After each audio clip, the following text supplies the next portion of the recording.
ए अमीषा, क्या हुआ? अरे क्या बताओ, ये बेसिक स्ट्रक्चर डॉक्ट्रिन तो कुछ समझ में ही नहीं आ रहा है। तब से मैं पढ़े जा रही हूँ इधर उधर। मेरा क्या होगा? वो नो, इतने सारे केसेस।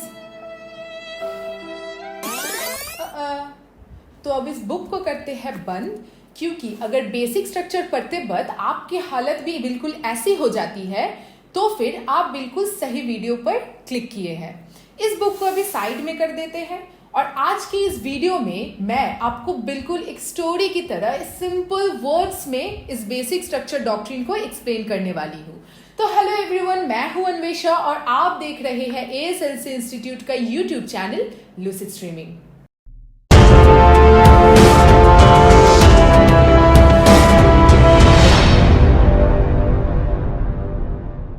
जब भी हम लोग बेसिक स्ट्रक्चर डॉक्ट्रिन पढ़ने जाते हैं तो दो आर्टिकल्स के बीच में टग ऑफ वॉर चल रहा होता है। एक तरफ होता है आर्टिकल 13 और दूसरे तरफ है आर्टिकल 368।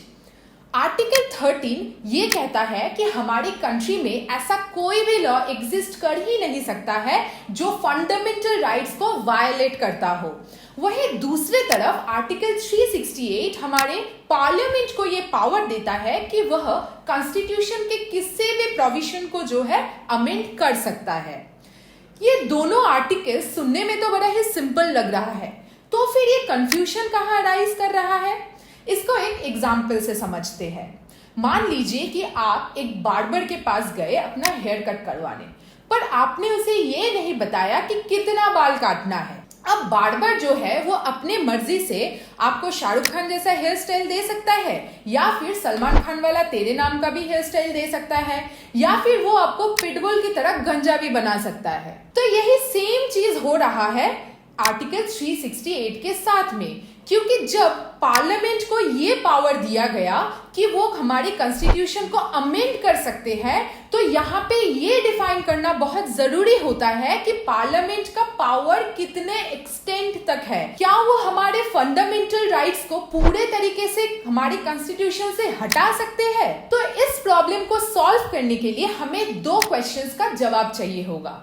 पहला तो ये कि ये जो आर्टिकल 368 है उसके अंदर पार्लियामेंट के पास कितना स्कोप है कि वो हमारे कॉन्स्टिट्यूशन को अमेंड कर सके, और दूसरा ये कि क्या अमेंडमेंट के स्कोप में फंडामेंटल राइट्स का भी अमेंडमेंट आता है या फिर नहीं। इस चीज को समझने के लिए हमें थोड़ा सा इसके बैकग्राउंड को समझना होगा। तो हमारे कॉन्स्टिट्यूशन को बनाने का काम शुरू हुआ था 1946 में, और पूरे 2 साल 11 महीने और 17 दिन समय लग गया था इस कॉन्स्टिट्यूशन को पूरा करने में। आप ऐसा सोच सकते हैं कि आखिर इस अमेंडमेंट के प्रोविजन को इसमें रखने की क्या जरूरत थी जब इतना मेहनत करके इस कॉन्स्टिट्यूशन को बनाया गया। वो इसलिए ताकि आते बदलते समय के साथ जो भी सोशियो पॉलिटिकल या फिर इकोनॉमिक चेंजेस हमारे सोसाइटी में आएंगे उनको केटर करने के लिए इस देश के लोगों को रिवोल्ट ना करना पड़े। हमारा कॉन्स्टिट्यूशन इतना रिजिड ना हो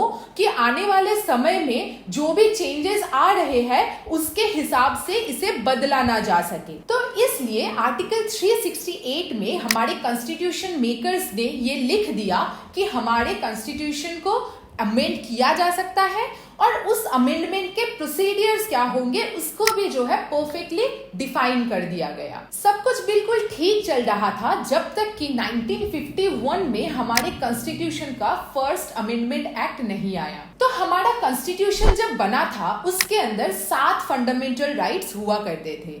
आर्टिकल 31 प्रोवाइड करता था राइट टू प्रॉपर्टी। इसका मतलब कि किसी भी पर्सन को उसके प्रॉपर्टी से डिप्राइव नहीं किया जा सकता था, पर इस राइट को 44th कॉन्स्टिट्यूशनल अमेंडमेंट के थ्रू हमारे कॉन्स्टिट्यूशन से हटा दिया गया। भारत जब आजाद हुआ था उसके बाद ये देखा गया कि इंडिया में जो लैंड डिस्ट्रीब्यूशन सिस्टम है वो बहुत ही इरेगुलर है। जमींदारी सिस्टम की वजह से जो पेजेंट्स और स्मॉल फार्मर्स थे उनके पास कोई भी लैंड नहीं था, उनके पास कोई भी सिक्योरिटी नहीं थी, जिस वजह से उस समय की कांग्रेस गवर्नमेंट ने ये डिसाइड किया कि इस जमींदारी सिस्टम को एबोलिश करना ही पड़ेगा। तो इस काम को अंजाम देने के लिए गवर्नमेंट ने एग्रेरियन रिफॉर्म कमेटी सेटअप करी, जिसके चेयरमैन थे जे.सी. कुमारप्पा। ये जो रिफॉर्म था, इसके दो मूल ऑब्जेक्टिव्स थे। पहला तो ये कि एग्रीकल्चरल प्रोड्यूस को और ज्यादा इंक्रीज करना, और दूसरा ये कि सालों से जो इनइक्वालिटीज चली आ रही है हमारे इंडियन सोसाइटी में, उस चीज को करेक्ट करना, सबको equal status and opportunity provide करना। और इस ऑब्जेक्टिव को फुलफिल करने के लिए लैंड होल्डिंग पर एक सीलिंग सेट की गई, यानी कि एक इंसान कितना लैंड होल्ड कर सकता है उस पर एक लिमिट सेट किया गया। तो इस चीज को डिटरमाइन करने के लिए हमारे कॉन्स्टिट्यूशन के अंदर फर्स्ट कॉन्स्टिट्यूशन अमेंडमेंट एक्ट पास किया गया। इस कॉन्स्टिट्यूशनल अमेंडमेंट एक्ट के थ्रू आर्टिकल 31 के अंदर कुछ चेंजेस लाए गए। आर्टिकल 31A और 31B को इंसर्ट किया गया, और आर्टिकल 31B के तहत 9 शेड्यूल को हमारे कॉन्स्टिट्यूशन में इंसर्ट कर दिया गया। आर्टिकल 31 के थ्रू स्टेट को ये पावर मिली कि वो किसी भी पर्सन का जो प्रॉपर्टी है उसको लीगल तरीके से एक्वायर कर सकती है, और इसके अगेंस्ट में वो लैंड ओनर्स को एक सर्टेन अमाउंट ऑफ कंपनसेशन देगी। और जो आर्टिकल 31B था, उसके थ्रू जो 9 शेड्यूल इंसर्ट हुआ, उसमें ये बोला गया कि 9 शेड्यूल के अंदर में जितने भी स्टैट्यूट्स है उनको फंडामेंटल राइट्स के वायलेशन के ग्राउंड पर जो है वॉइड डिक्लेयर नहीं किया जा सकता। यानी कि 9 शेड्यूल के अंदर प्रेजेंट्स हर एक स्टैट्यूट्स, भले वो फंडामेंटल राइट्स के वायलेटिव हो या नहीं हो, वो हमेशा वैलिड ही होंगे।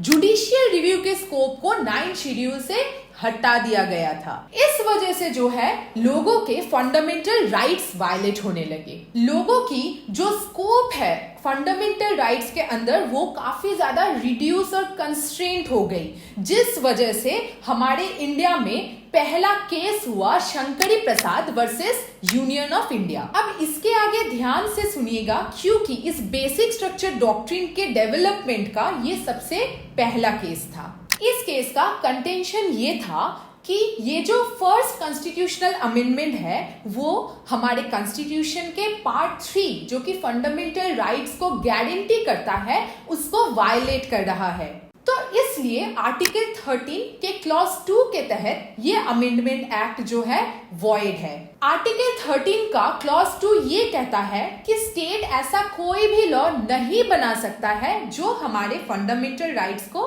वायलेट करे। इसके अलावा और एक कंटेंशन ये था कि आर्टिकल 12 के अंदर जो स्टेट का डेफिनेशन है उसमें पार्लियामेंट इंक्लूडेड है।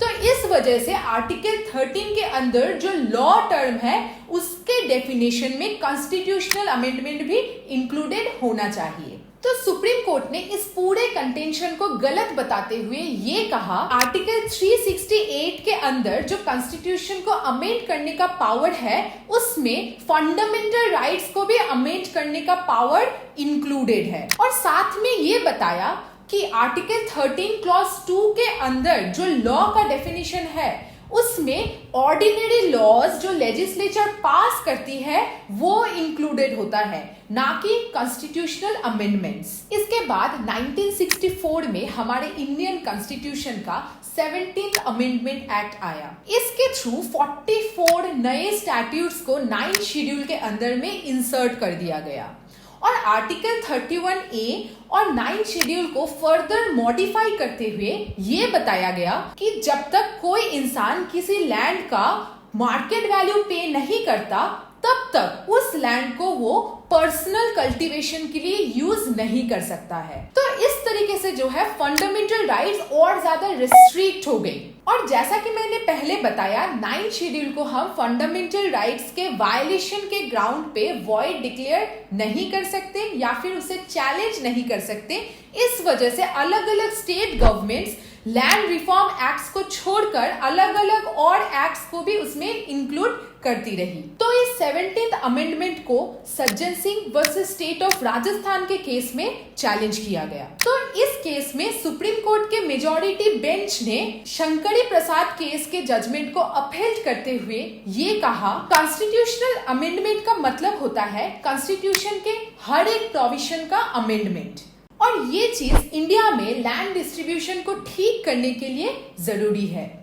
उस समय के चीफ जस्टिस राजेंद्र गडकर ने ये तक कहा कि अगर कॉन्स्टिट्यूशनल फ्रेमर्स को अपने कॉन्स्टिट्यूशन के अंदर फंडामेंटल राइट्स को अमेंडमेंट के स्कोप से बाहर रखना होता तो उन्होंने ऐसा एक्सप्लिसिटली हमारे कॉन्स्टिट्यूशन में प्रोवाइड किया होता, पर उन्होंने ऐसा कोई भी प्रोविजन दिया ही नहीं है। तो अब तक की डेवलपमेंट में हमें ये समझ में आ रहा है कि सुप्रीम कोर्ट आर्टिकल 368 के स्कोप को बढ़ा रही है as compare to scope of article 13। इसके बाद आया Golaknath versus state of Punjab का केस। ये जो केस था इस अमेंडमेंट के स्कोप में एक टर्निंग पॉइंट था। इस केस में भी कॉन्स्टिट्यूशन के 17th अमेंडमेंट एक्ट को चैलेंज किया गया, क्योंकि Punjab security of land tenure act को जो है 9th शेड्यूल के अंदर इंसर्ट कर दिया गया था। तो सुप्रीम कोर्ट ने 11 जजेस की एक बेंच बनाई। 11 में से 6 जजेस ने पिछले 2 रूलिंग को ओवररूल करते हुए ये कहा, पार्लियामेंट के पास कोई भी पावर नहीं है फंडामेंटल राइट्स को अमेंड करने का। इस जजमेंट के सपोर्ट में जस्टिस सुब्बा राव ने 3 जस्टिफिकेशंस दिए। पहला तो ये कि कॉन्स्टिट्यूशन को अमेंड करने का जो पावर है वो एक सॉवरेन पावर नहीं है, यानी पार्लियामेंट सुप्रीम अथॉरिटी नहीं है कॉन्स्टिट्यूशनल अमेंडमेंट के मामले में, और जुडिशियल रिव्यू का स्कोप इस पे लागू होता है। दूसरा ये कहा, आर्टिकल 13 क्लॉज 2 के अंदर जो टर्म लॉ है उसमें कॉन्स्टिट्यूशनल अमेंडमेंट्स भी इंक्लूडेड होंगे, तो अगर वो फंडामेंटल राइट्स के वायलेटिव हुए तो उन्हें वॉइड डिक्लेयर किया जाएगा। तीसरा ये कहा कि कॉन्स्टिट्यूशन को अमेंड करने का जो पावर है वो एब्सोल्युटली आर्टिकल 368 से डिराइव नहीं होता है, बल्कि आर्टिकल 245 के साथ में लिस्ट 1 के एंट्री 97 से भी डिराइव होता है। आर्टिकल 368 सिर्फ हमें ये बताता है कि कॉन्स्टिट्यूशन को अमेंड करने का प्रोसेस क्या है, उससे ज्यादा कुछ भी नहीं। तो इस केस के बाद कंक्लूजन ये निकलता है कि फंडामेंटल राइट्स को जो है अमेंड नहीं किया जा सकता है। इस केस को डिटरमाइन करते टाइम जजेस ने ये बोला कि प्रोस्पेक्टिव ओवर रूलिंग का कॉन्सेप्ट जो है यहाँ पे अप्लाई होगा। इसका मतलब क्या होता है? इसका मतलब ये है कि जितने भी केसेस गोलकनाथ केस से पहले डिसाइड हो चुके हैं वो वॉइड नहीं होंगे। इस केस के बाद से जितने भी अमेंडमेंट्स होंगे उन पर इस गोलकनाथ केस का जजमेंट अप्लाई होगा। इसके साथ में सुप्रीम कोर्ट ने ये भी अपहेल्ड किया कि हमारे कॉन्स्टिट्यूशन का 1st, 4th और 17th अमेंडमेंट जो है वो वॉइड नहीं है। इसी केस में जो माइनॉरिटी जजेस बेंच थी उन्होंने ये बोला कि आर्टिकल 13 के क्लॉज 2 के अंदर कॉन्स्टिट्यूशनल अमेंडमेंट्स लॉ नहीं है, यानी कि सज्जन सिंह और शंकरी प्रसाद के जजमेंट को उन्होंने बताया कि वो बिल्कुल सही था। साथ में उन्होंने ये भी कहा कि ये आर्टिकल 368 के अंदर जो पार्लियामेंट का अमेंडिंग पावर है वो कॉन्स्टिट्यूशन के हर एक प्रोविजन पर अप्लाई हो सकता है।